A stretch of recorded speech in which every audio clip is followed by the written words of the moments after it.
Bonsoir, bien-aimés dans le Seigneur.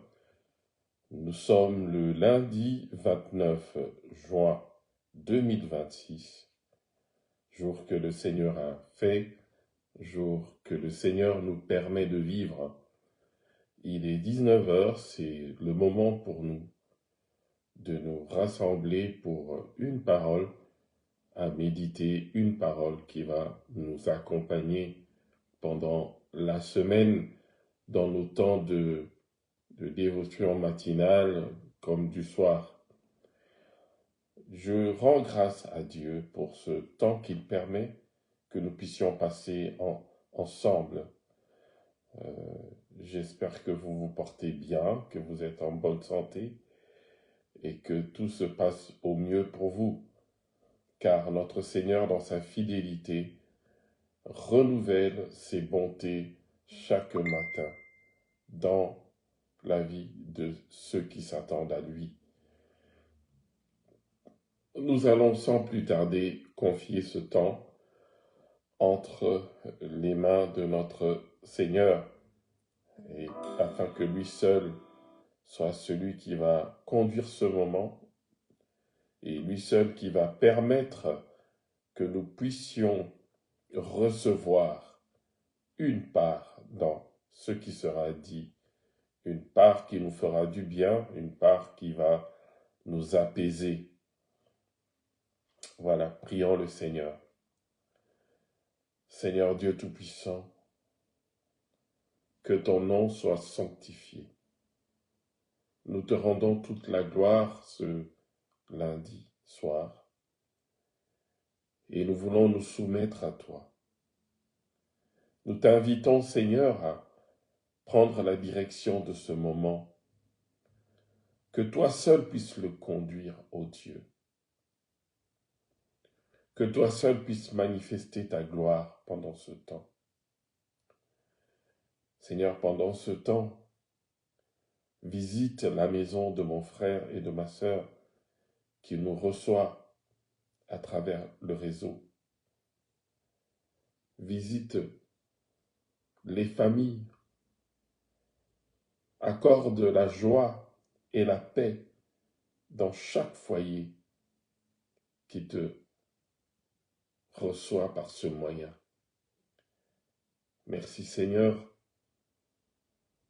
de me rendre capable de pouvoir parler de toi à ton peuple. Seigneur, je me présente devant toi comme un instrument inutile, mais un instrument que tu vas utiliser pour révéler ta gloire. Merci de me qualifier, ô Dieu.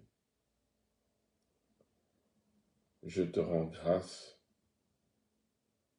du fait que ton esprit est présent pendant ce temps pour coordonner toutes choses, pour permettre que ce temps de la parole va impacter la vie d'une personne ou de plusieurs. Je te rends toute la gloire et je bénis ton saint nom. Dans le nom puissant de Jésus-Christ, notre Seigneur, nous te prions, Père. Amen. Amen, amen, amen.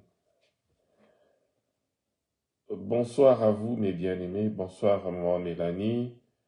Bonsoir, sœur Mariana. Bonsoir, maman Viviane.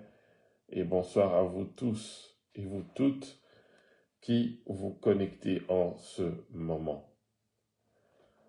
Ce lundi, nous allons partager sur l'Évangile selon Matthieu, au chapitre 15, les versets 18 jusqu'au verset 20. L'Évangile selon Matthieu, au chapitre 15, du verset 18 au verset 20. Et je lis au nom du Seigneur. Mais ce qui sort de la bouche vient du cœur, et c'est ce qui souille l'homme. car c'est du cœur que viennent les mauvaises pensées, les meurtres, les adultères, les impudicités, les vols, les faux témoignages, les calomnies. Voilà les choses qui souillent l'homme. Amen. Que Dieu soit loué. Bien-aimés frères et sœurs, dans ce passage de Matthieu 15, versets 18 à 20, le Seigneur Jésus nous enseigne une profonde vérité. Le Seigneur Jésus nous enseigne une vérité profonde, à savoir, le problème principal de l'homme n'est pas ce qui entre en lui, mais ce qui se trouve déjà en lui. À l'époque de Jésus, les pharisiens étaient très attachés aux traditions extérieures, visibles. En effet, ils pensaient qu'une personne était pure ou impure selon certaines pratiques visibles. Ils se concentraient sur les apparences, sur les gestes, sur les règles religieuses. Mais le Seigneur Jésus vient déplacer l'attention. Dieu ne regarde pas seulement nos actions extérieures. Il regarde surtout à notre cœur. Un homme peut avoir une belle apparence devant les autres, parler avec de beaux mots, porter une image spirituelle, mais Dieu voit la source de tout cela, le cœur. Dieu voit nos cœurs. Bien-aimés, le cœur est la source de nos paroles et de nos actions. Le Seigneur Jésus dit, ce qui sort de la bouche vient du cœur. La bouche révèle souvent ce qui habite à l'intérieur, c'est-à-dire dans le cœur. Nos paroles ne sont pas seulement des sons qui sortent de nos lèvres. Elles sont le reflet de notre vie intérieure. Quand quelqu'un est rempli de colère, tôt ou tard, la colère sortira. Quand quelqu'un est rempli d'amertume, tôt ou tard, cela apparaîtra dans ses paroles. Quand quelqu'un est rempli d'amour et de la présence de Dieu, tôt ou tard, cela aussi se manifestera. Le Seigneur Jésus nous montre que notre véritable état spirituel ne se mesure pas seulement à nos prières publiques,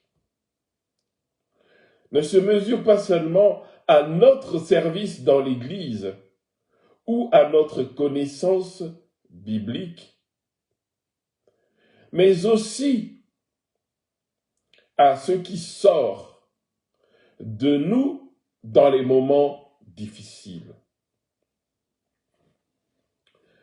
La pression que l'on subit des fois révèle souvent ce qui est réellement dans nos cœurs. Comme une éponge, quand on la presse, ce qu'elle contient à l'intérieur d'elle ressort. De la même manière, les situations de la vie révèlent ce qui est caché en nous. Les choses qui souillent viennent toujours de l'intérieur, c'est-à-dire de notre cœur. Le Seigneur Jésus cite plusieurs choses. Les mauvaises pensées, les meurtres, les adultères, les vols, les faux témoignages, les calomnies. Il ne dit pas que l'homme devient mauvais seulement à cause de ce qu'il voit ou de ce qu'il entend. Il dit que le mal prend sa source dans le cœur. Cela nous rappelle que le péché n'est pas seulement un problème de comportement, c'est un problème de notre nature interne, de notre nature intérieure. On peut corriger une apparence extérieure, on peut l'embellir, l'enjoliver, mais seul Dieu peut transformer un cœur. Alléluia. Seul Dieu peut transformer un cœur. Un arbre ne produit pas de bons fruits seulement parce qu'on attache de beaux fruits sur ses branches. Non. Il faut que les racines soient changées. De même, Dieu ne veut pas seulement changer nos actions. Il désire transformer nos cœurs. Dieu nous appelle à garder notre cœur, à protéger nos cœurs, à couver notre cœur. La Bible dit dans Proverbes chapitre 4, verset 23, « Garde ton cœur plus que toute autre chose, car de lui viennent les sources de la vie. » Garde ton cœur plus que toute autre chose, car de lui viennent les sources de la vie. Frères et sœurs, le cœur est un lieu important. C'est là que naissent nos décisions. C'est là que naissent nos pensées. C'est là que naissent nos attitudes. C'est là que naissent nos réactions. C'est pourquoi nous devons faire attention à ce que nous laissons entrer dans notre cœur. Notre cœur, en fait, c'est comme notre coffre à trésors Donc, si nous voulons que ce qui y est gardé soit protégé, ne soit pas dérobé, nous devons veiller à le protéger. Nous devons faire attention à ce que nous laissons entrer dans notre cœur. Posons-nous quelques questions ce soir. Qu'est-ce qui nourrit ton cœur chaque jour? Chaque jour que tu vis, que tu passes, qu'est-ce qui nourrit ton cœur? Quelle pensée acceptes-tu dans ton cœur? Quelle parole écoutes-tu? Quelle influence dirige ta vie? Ce que nous semons dans notre cœur finit par produire un fruit. Ce que nous semons dans notre cœur finit ou finira toujours par produire un fruit. Si nous nourrissons la haine dans notre cœur, elle grandira. Si nous nourrissons la foi, elle grandira. Si nous nourrissons la parole de Dieu, elle portera du fruit. Le Seigneur Jésus ne veut pas nettoyer seulement l'extérieur de nos êtres, mais il veut changer, transformer notre intérieur. La bonne nouvelle est que le Seigneur Jésus ne révèle pas notre état pour nous condamner, mais il révèle notre état pour nous restaurer, pour que nous prenions conscience que nous avons besoin d'être restaurés. Dieu connaît les profondeurs du cœur humain, mais il offre aussi un cœur nouveau. Ézéchiel chapitre 36, verset 26 dit « Je vous donnerai un cœur nouveau, et je mettrai en vous un esprit nouveau. » Ce que l'homme ne peut pas faire par ses propres forces, Dieu peut le faire. Il peut enlever en nous l'amertume. Il peut enlever en nous la haine.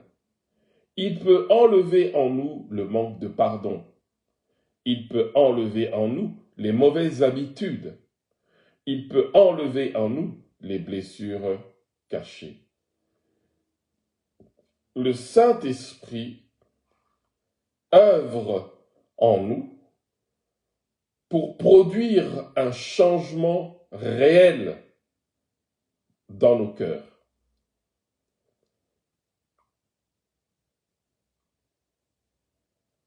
Devenir chrétien, ce n'est pas seulement une modification extérieure, mais c'est une transformation intérieure. Alors pour conclure ce soir, dans cette parole qui est basée sur l'Évangile selon Matthieu, au chapitre 15, versets 18 à 20,